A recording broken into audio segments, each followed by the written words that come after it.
The immense, echoing silence of the Wyoming high country was a balm Corbin Hayes applied to wounds he could not name, a raw poultice for a festering spirit.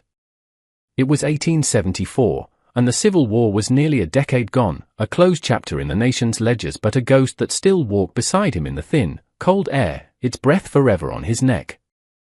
His cabin, a squat and powerful structure of hewn logs chinked with mud and moss, stood a short walk from the shores of Whispering Serpent Lake, its back pressed against a formidable stand of unyielding pines as if seeking their strength. He had built it himself, every notch and joint a testament to his desire for separation, a fortress against memory, against the world of men that had chewed him up and spat him out. He was a tall man, made lean and sinewy by relentless work and spare meals. His face, weathered by a decade of high-altitude sun and wind, was a topographical map of past hardships, with lines etched deep around eyes the color of a stormy sky. His hands were broad, calloused, and immensely capable, as comfortable with the heft of a splitting axe as they had once been with the cold, deadly weight of a rifle. He worked as a ranch hand for a cattleman named McCoy, whose spread was a half-day's ride away, a simple arrangement that provided him with paying supplies and, more importantly, the unspoken right to be left utterly alone. Town was a place he avoided with a visceral aversion. Blackwater Gulch was a raw, muddy settlement filled with the clamor of commerce and the suffocating weight of judgment. He saw in the faces of its townsfolk the same blind, fervent certainty that had sent an entire generation of boys, his own younger brother Thomas among them, marching proudly into the meat grinder of war. The phantom thunder of cannon still echoed in his quietest moments, a dull roar beneath the whisper of the pines, so he kept to his cabin, to the company of the vast, indifferent lake and the unsparing mountains that asked nothing of him. That spring had been a bitter and protracted one. A late, heavy snow in May had blanketed the high peaks in a shroud of white, and now, under the relentless sun of early June, the melt came with a furious, destructive speed. The feeder creeks that nourished Whispering Serpent Lake had become raging torrents, turning its usually placid, clear surface into a churning, slate-grey beast. Its roar was a constant, menacing presence, a sound that vibrated in the floorboards of his cabin and in the bones of his chest. He was checking the shoes on his stoic buckskin horse near the small corral when he heard it, a sound that did not belong to the symphony of the wilderness. It was human.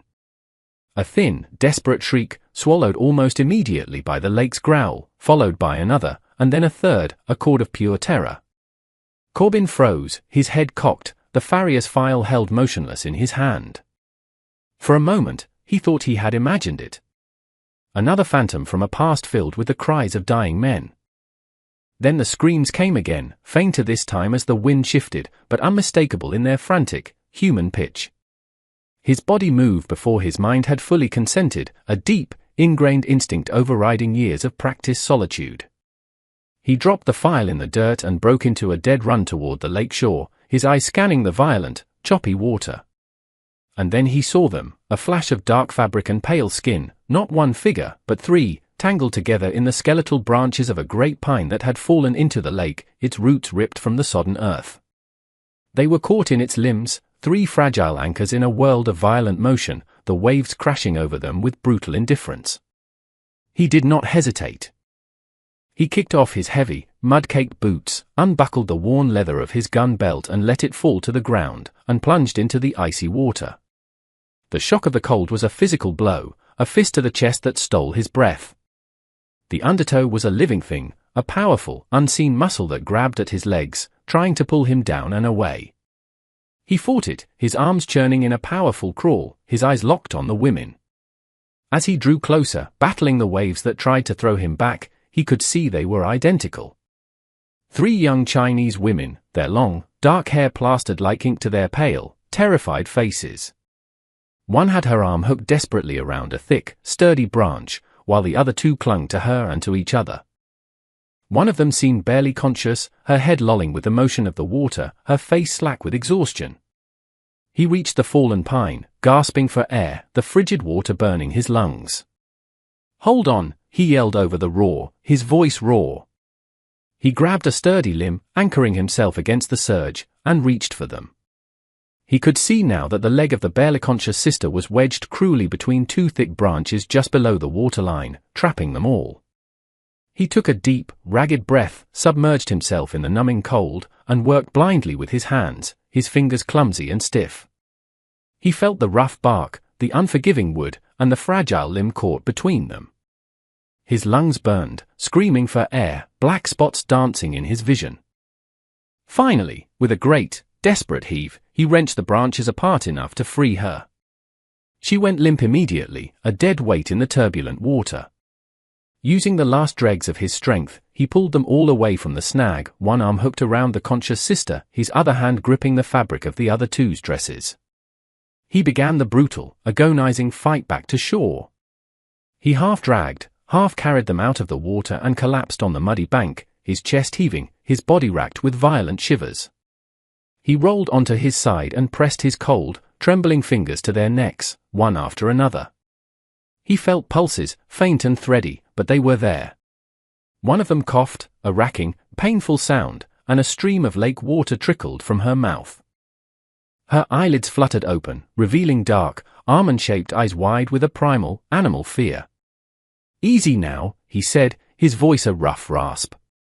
"You're safe." The other conscious sister stirred, her eyes opening as well. They clung to each other, a trinity of terror, trembling so violently their teeth chattered audibly. Their simple cotton dresses were in tatters, offering no protection from the biting wind. Where are we?" one of them whispered, the words barely audible. "My land."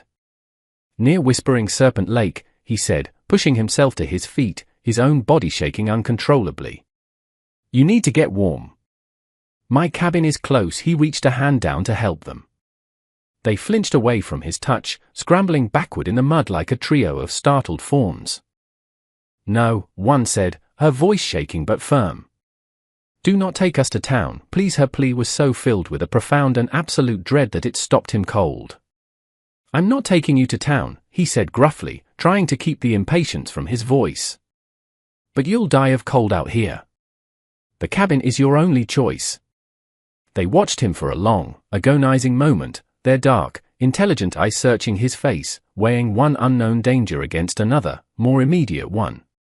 Finally, with a barely perceptible, synchronized nod, they relented.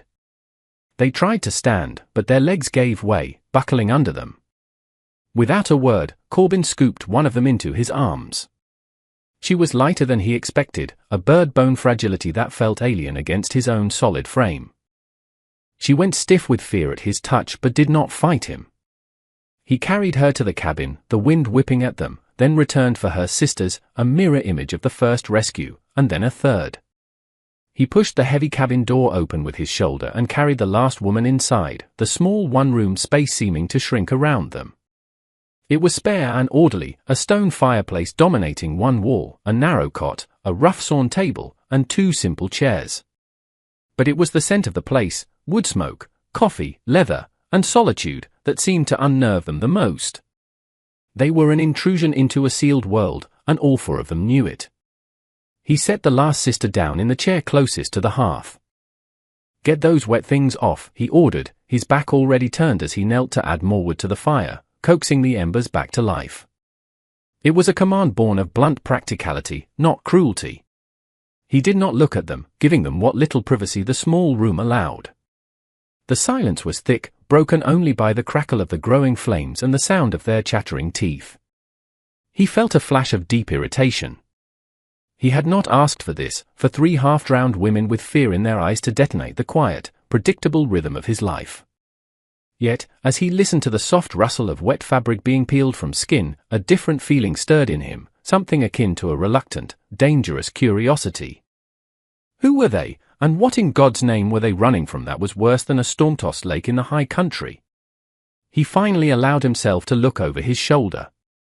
They were huddled together in his spare woolen blanket, their wet clothes draped over the other chair near the fire. Their dark hair was a tangled mess, and bruises were already beginning to purple on their pale skin.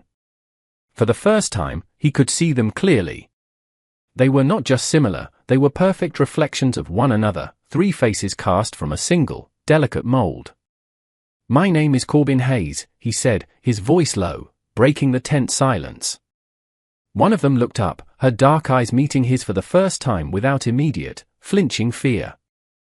"I am Mai," she whispered, her voice as soft as moth's wings. Her sister, huddled beside her, added, "I am Lian." The third, who seemed the most fragile, spoke last. "And I am Xiao." They sat that way for a long time, sipping the hot, bitter coffee he brewed and gave to them in tin cups. He watched them from his place by the fire and saw the way they flinched in unison when a log popped, sending a shower of sparks up the chimney.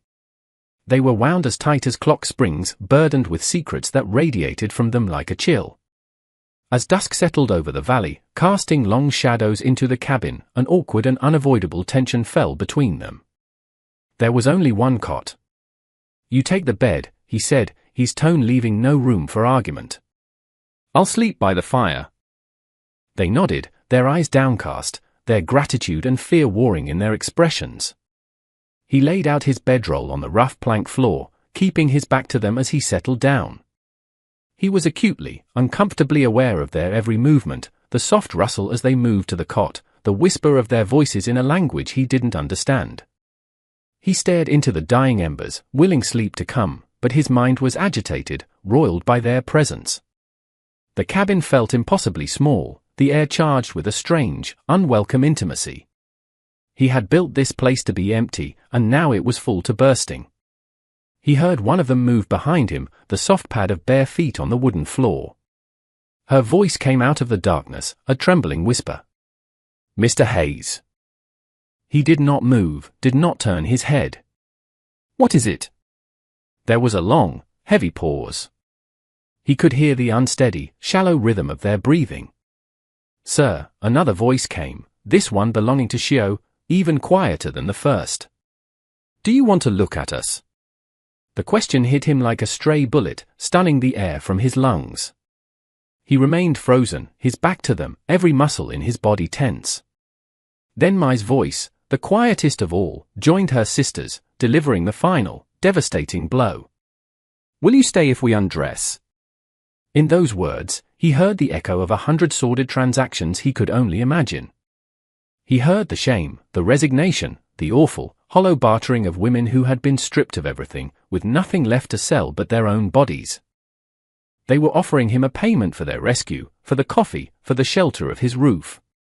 A hot, unfamiliar shame washed over him, mingled with a surge of pure, unadulterated anger, at them, at the men who had driven them to this, at a world that could break people down to such a desperate point. He turned his head just enough to see their silhouette in the dim firelight. They stood together by the cot, clutching the single blanket around them, a single, fragile shape in the vast, consuming darkness of the cabin. Slowly, deliberately, he turned his body fully away from them, presenting them with nothing but his rigid, unmoving back. He stared hard into the glowing coals, his jaw clenched so tight it ached. "Get some sleep," he said, his voice a low, rough rasp, thick with emotions he couldn't name. "No one is going to bother you here." He did not hear them move for a long time. When they finally did, it was the quiet sound of the cot ropes creaking under their combined weight, followed by a soft, choked sob that one of them tried and failed to stifle in the darkness.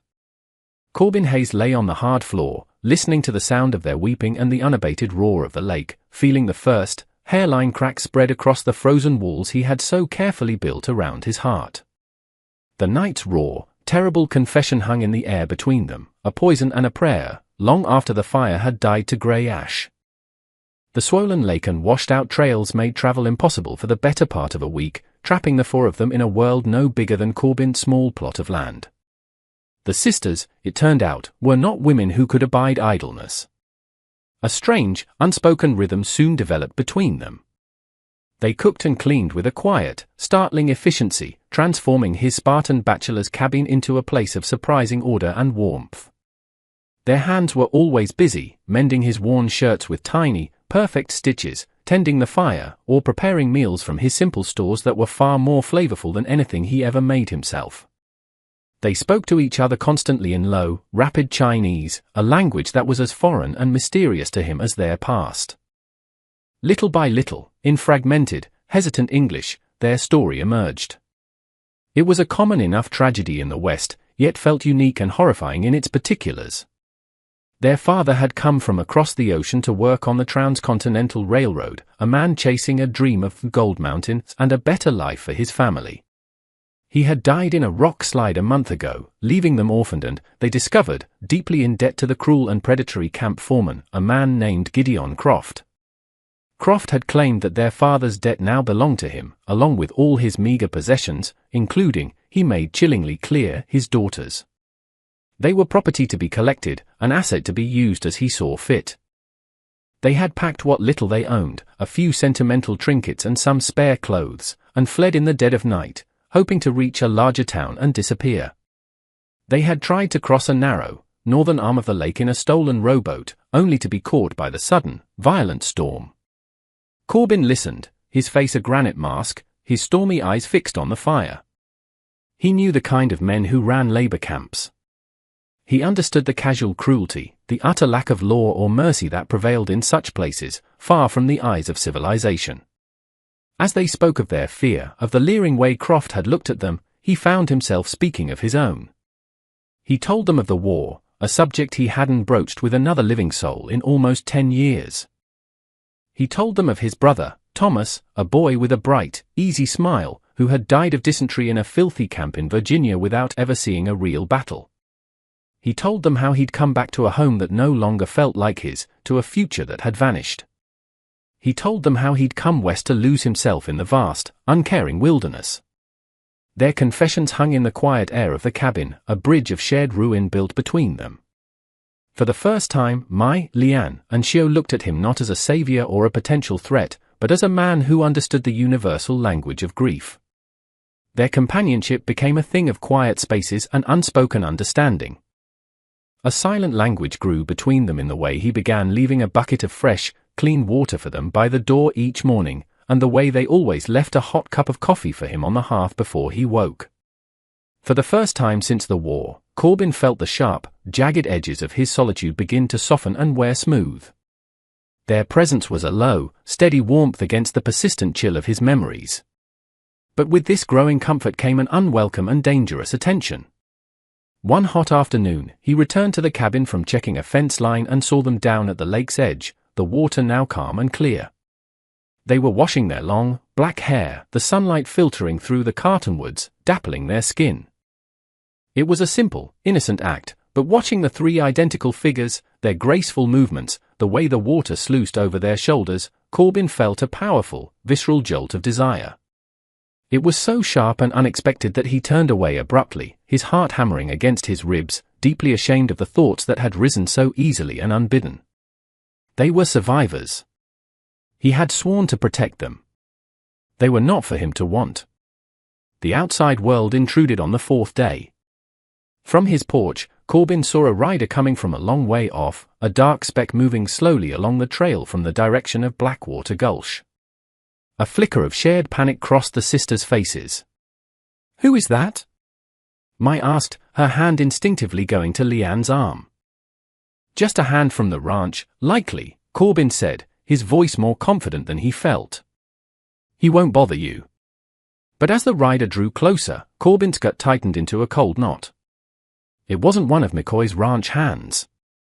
It was a stout, hard-faced man he didn't recognize, and he was followed by two others. "Croft," Shio whispered, the name a puff of icy air. The sisters saw him, too, and all the color drained from their faces. They scrambled back into the cabin like mice darting from the shadow of a hawk. Gideon Croft and his men reined in their horses a few yards from the cabin, their expressions a vile mixture of arrogance and menace. "Well, well," Croft called out, his eyes sweeping over the small homestead with a proprietary air. "Looks like my property has wandered off." He dismounted, his movement slow and deliberate, designed to intimidate. "I've come for what's mine, Hayes. The girls, and the debt they owe me." "They don't owe you anything," Corbin said, his voice dangerously calm. He stood on the small porch, a solid, immovable wall between them and the cabin door. His gun was not drawn, but his hand hovered near its hilt, a familiar and comforting weight. "Stay out of this, Yankee," one of Croft's men growled, spitting a stream of tobacco juice into the dust. "This is our business." "They're my business now," Corbin stated, the words as final as a gravestone. Croft spat a curse and lunged for the cabin door. Corbin moved with the speed of a striking snake.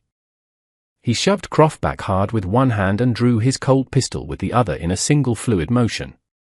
But he had underestimated them, focusing only on the leader. The second hired man was already moving, not with a gun, but with a long, wicked-looking knife. As Corbin turned, the man rushed him, the blade a silver arc in the afternoon sun. Corbin parried the first thrust, the steel scraping with a shriek against his gun barrel. He brought the heavy pistol down in a brutal arc, catching the man on the side of the head. The man staggered, blood streaming from his temple, but he was tough. He came back, jabbing low. Corbin felt a sudden, white-hot fire in his left side. He grunted in pain and surprise as the blade sank into his ribs. He stumbled back against the cabin wall, a dark, wet stain already spreading across his shirt. "My, Liane," and Shio screamed from inside the cabin. The world seemed to slow, sounds becoming muffled and distant. Liane saw Corbin stagger, his face contorting in pain. She saw Croft smile, a cruel, triumphant smirk. In that moment, something inside her snapped. The fear, the grief, the years of helplessness, they burned away, leaving behind a core of pure, unadulterated rage. The heavy iron skillet she'd been cleaning sat on the hearth. Without thinking, she grabbed it. As the man who had stabbed Corbin turned toward the now undefended door, Liane burst out, swinging the skillet with all her might. The heavy cast iron connected with the man's head with a sickening crack. He crumpled to the ground without a sound. Everything froze. Croft and his remaining man stared, stunned, at the small woman holding the skillet, her chest heaving, her eyes blazing. In that frozen moment, Corbin, despite the searing pain in his side, pushed himself off the wall. He raised his pistol, not at Croft, but at the ground near his feet. The shot kicked up a spray of dirt that made Croft yelp and jump back. "Get out of here," Corbin growled, his voice strained but full of deadly menace. "And if you ever come back, I'll bury you on this land." Croft looked from Corbin's smoking gun to the unconscious man on the ground, and then to the three women standing together on the porch, one with a skillet, the other two with eyes blazing with a defiance he hadn't thought them capable of. The odds had changed. He cursed, grabbed the reins of his man's horse, and rode away, leaving his wounded companion in the dust without a backward glance. The weeks that followed were a blur of pain, fever, and healing. The doctor from Blackwater Gulch, summoned by one of McCoy's hands Corbin had managed to send for, declared that the knife had missed anything vital but had gone deep. Corbin's small cabin became a sickbed. Time was measured by the changing of bandages, the brewing of willow bark tea for the fever, and the slow return of color to his face. My, Liane, and Shio never left his side. They were fierce, tireless guardians of his recovery, their roles shifting dramatically from the rescued to the caretakers.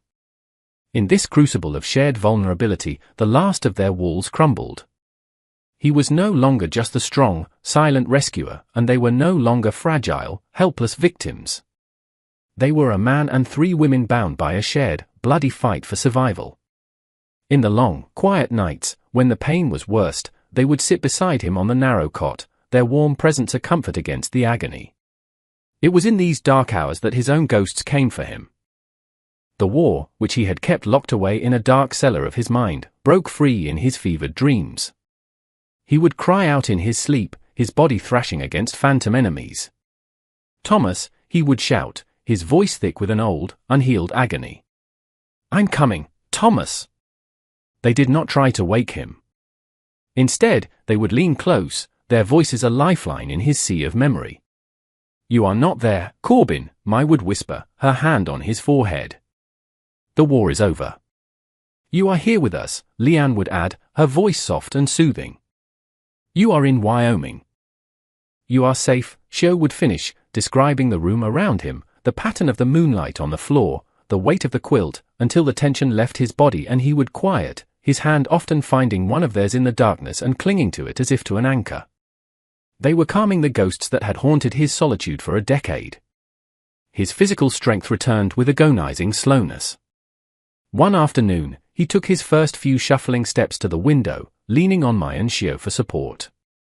They stood there together, the three sisters and the man they had saved as surely as he had saved them, looking out at the lake, now calm and clear and blue. He looked at the women who had nursed him, who had fought for him, who had faced down his demons with nothing but the soft power of their voices. He saw not an intrusion, but his future, standing right there beside him. The thought of a life without their quiet strength, their gentle presence, was suddenly a cold, empty void he couldn't bear to contemplate. He had nothing to offer them but a broken past and this small patch of land, but it was all he had. "This place," he said, his voice a low, rough whisper, still weak from his ordeal. "It could be your home. If you'll have it." Tears welled in Mai's eyes. Xiao smiled, a fragile, beautiful thing. Lian, ever the most direct, answered his offer with a question of her own, the same one from that first terrifying night, but now stripped of all its shame and filled with a new, hopeful, and profound meaning. "Will you stay, Corbin?" He did not need to answer with words. He simply leaned his head and gently kissed Mai, then Lian, then Xiao, a gentle, reverent kiss of acceptance, of promise, of homecoming. He was finally home. They did not stay in the old cabin. Together, the four of them built a new home on a rise overlooking the lake, with a wide porch for watching the sunset paint the sky in hues of orange and purple. They built it with their own hands, Corbin's strength returning with each log he notched, their combined efforts a testament to the new life they were forging together. The seasons turned. Their life settled into a peaceful, hard-working rhythm, a tapestry woven from four disparate threads. One late summer afternoon, they rode out together along the lake shore, the horses moving at a gentle walk. As they rode, Mai's hand slipped from her reins and found his. A moment later, Lian's hand covered both of theirs, and finally Xiao's joined them, a simple, four-way gesture of belonging. He looked over at them, at their faces, which were no longer haunted by fear but were instead softened by love and lit by genuine, radiant smiles that reached their identical dark eyes. And in that moment, Corbin Hayes smiled back, a rare, true smile that reached his stormy eyes and seemed to erase the last shadows of the war, of the grief, of the crushing solitude. The pain they had all carried had not vanished. The ghosts of Thomas, of their father, of the lives they had lost, were still there. But now they rested quietly, held in the shared space between the four of them, their weight distributed, no longer a burden to be carried alone.